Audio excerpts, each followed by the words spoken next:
রূপমকে একটা চাকরি দিন। এমএ পাস, বাবা নেই, আছে প্রেমিকা। সেও 1-2 মাস দেখবে, তারপর নদীর এপার থেকে নদীর ওপারে গিয়ে বলবে, রূপম আজ চলি, তোমাকে মনে থাকবে চিরদিন।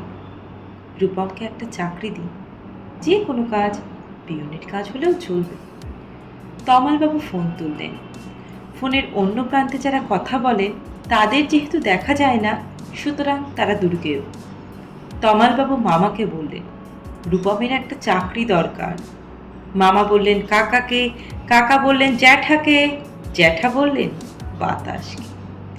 মানুষ জানলে একরকম, কিন্তু বাতাস জানলে? প্রথমে ছুটে যাবে দক্ষিণে, সে বলবে দক্ষিণের অরণ্যকে, অরণ্য বলবে আগুনকে, আগুন গেল আলিমুদ্দিন স্ট্রিটে, আলিমুদ্দিন ছুটল নদীকে বলার জন্য। নদী এসে আছড়ে পড়ল উপকূলে, সমুদ্র হিমাচল বলে উঠল, রূপমকে একটা চাকরি দাও। এমএ পাশ করে বসে আছে ছেলেটা। কয়েক মাস বাদের ঘটনা। আমি বাড়ি ফিরছিলাম সন্ধ্যাবেলায়। গলির মোড়ে 7-8 জনের জটলা দেখে থমকে দাঁড়ালাম।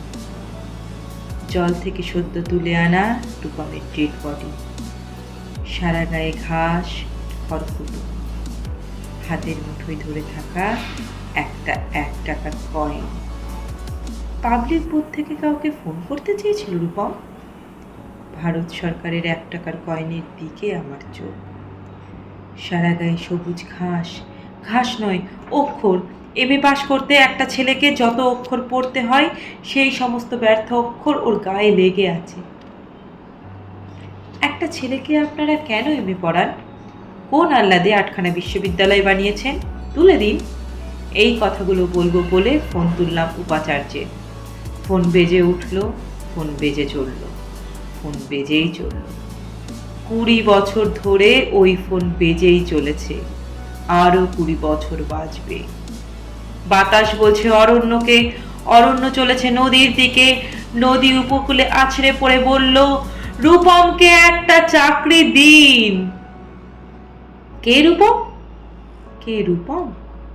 রূপম আচার্য, বয়স 26, এমএ পাস।